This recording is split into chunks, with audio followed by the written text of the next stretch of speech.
வணக்கம் மக்களே, welcome to universe voice Tamil. இன்று நாம் காண இருப்பது ஞானிகளின் போதனைகளை நாம் ஒருபோதும் புறம் தள்ளக்கூடாது. அதை பற்றிய ஒரு கதையைத்தான் நாம் பார்க்க போகின்றோம். ஒரு முறை குரு ஒருவர் பக்கத்து ஊருக்கு பயணம் மேற்கொண்டார். தனக்கு தேவையான உடைமைகளை எடுத்துக்கொண்டார். மேலும் தாராள மனம் கொண்ட செல்வந்தர்கள் சிலரால் தனக்கு வழங்கப்பட்ட பொற்காசுகள் சிலவற்றையும் எடுத்துக்கொண்டார். அப்படி வழியில் சென்று கொண்டிருக்கும் போதே தன்னிடம் இருக்கின்ற பொற்காசுகள் எத்தனை என்பதை அறிந்து கொள்ள அவற்றை எண்ணி பார்த்து கொண்டிருந்தார். அதை ஒரு வழிப்போக்கன் கவனித்து விட்டான். அவன் மனதில் வஞ்சக எண்ணம் உருவானது. அட, இத்தனை பொற்காசுகளா? எப்படியும் அவற்றை திருடிவிட வேண்டும் என்று முடிவெடுத்தான். பிறகு மெதுவாக துறவியிடம் சென்று, ஐயா, நீங்கள் எங்கு செல்கிறீர்கள்?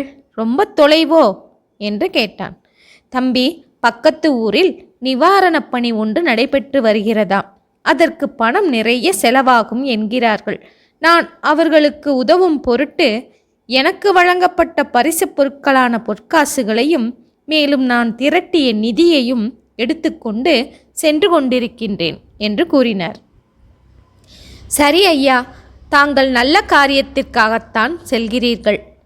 நானும் எனது நண்பன் ஒருவனை பார்ப்பதற்காகத்தான் அந்த ஊர் வழியாகத்தான் போய்கொண்டிருக்கின்றேன் என்று கூறிய வழிப்போக்கன் பயணக்களைப்பு தெரியாமல் இருக்க இருவரும் பேசிக்கொண்டே போகலாம் என்று சொன்னான். அதற்கென்ன, நீ சொல்வதும் சரிதான்.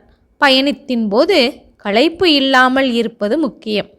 அதற்கு பயணம் செய்வோர் தங்களுக்குள் பேசிக்கொண்டே செல்வது நல்லதுதானே என்று அவனோடு பயணித்தார் துறவி.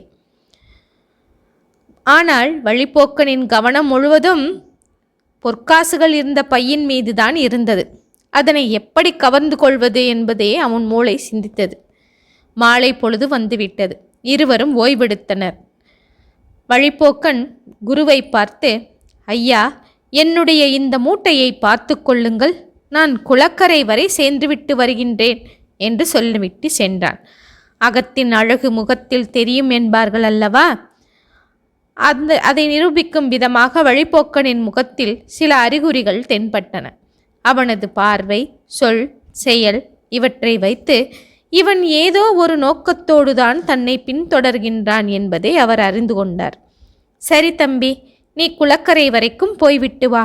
நீ வரும் வரை உன்னுடைய மூட்டையை நான் பத்திரமாக பார்த்து கொள்கின்றேன் என்று கூறினார்.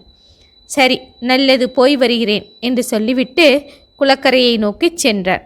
ஜென்குரு தனது பையில் இருந்த பொற்காசுகளை எல்லாம் எடுத்து வழிப்போக்கனின் பையுக்குள் போட்டு வைத்தார். இந்த விஷயம் அவருக்கு மட்டும்தான் தெரியும்.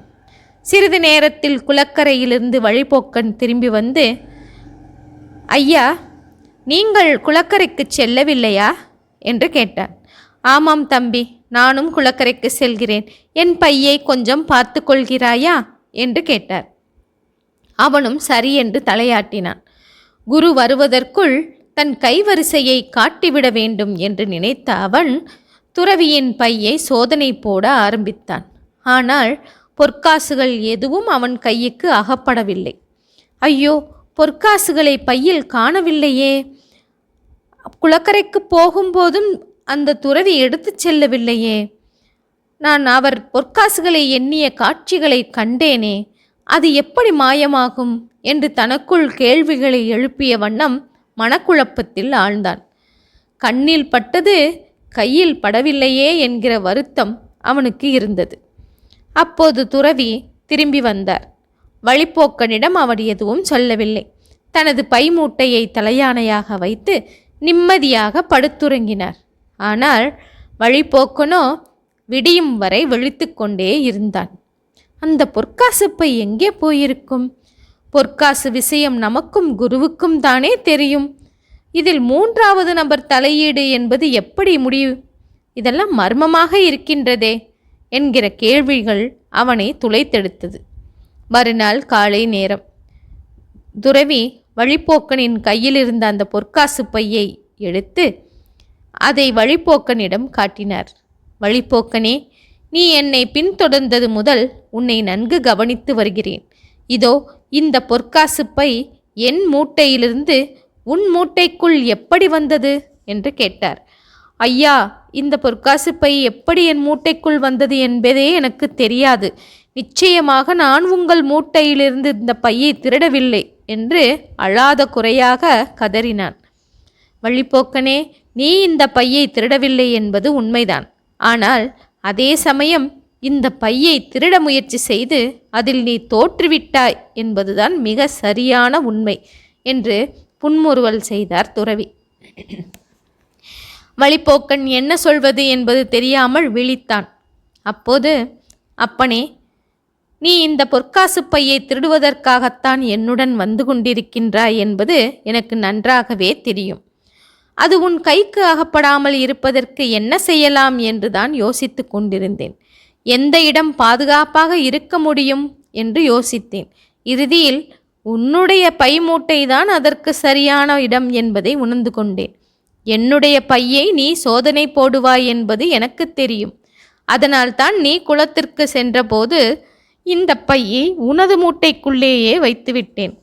திருட வந்த நீ என்னுடைய பொருளை உனது பையில் தேடமாட்டாயல்லவா என்று சொன்னார் அந்த குரு. குரு இவ்வாறு கூறியதை கேட்டதும் வழிப்போக்கன் வெட்கி தலை குனிந்தான். தனது செயலுக்கு மன்னிக்கும்படி வருந்தி கேட்டுக்கொண்டான். இனி ஒருபோதும் திருடும் முயற்சியில் ஈடுபட மாட்டேன் என்று வாக்குறுதி அளித்தான். பின்பு துறவியும் வழிப்போக்கனும் தாங்கள் செல்ல வேண்டிய பக்கத்து கிராமத்தை சென்று அடைந்தனர். அந்த ஊரில் ஆன்மீக பணியும் அறிவுப் பணியும் நடந்து கொண்டிருந்தன. அதாவது கோயில் நிர்மாணம், கல்வி சாலைகள் அமைத்தல் போன்ற பணிகள் நடைபெற்று கொண்டு இருந்தன. அந்த பணிகளுக்கு தங்கள் பங்களிப்பாக பொற்காசுகளை அளித்துவிட்டு அங்கு ஓரிரு நாள் தங்கியிருந்து பணிகளை பார்வையிட்டார். பிறகு தனது பயணத்தை குரு தொடர ஆரம்பித்தார். அப்போது அவர் அந்த வழிப்போக்கனை பார்த்து, வழிப்போக்கனே, என்னுடன் வருகிறாயா என்று கேட்டார். அதற்கு, குருவே, நான் இந்த நிவாரணப் பணிகளுக்காக என் உடல் உழைப்பை தானம் செய்ய விரும்புகின்றேன். அதனால் இங்கேயே இருக்க விரும்புகின்றேன் என்று கூறினான்.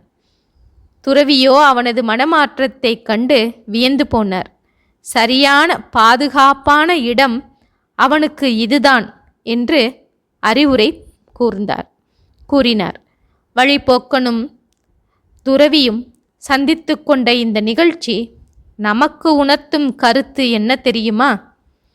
திருட முயற்சிப்பவனை தண்டிப்பதை விட அவனை திருத்த முயற்சிப்பதே மேலான வழியாகும்.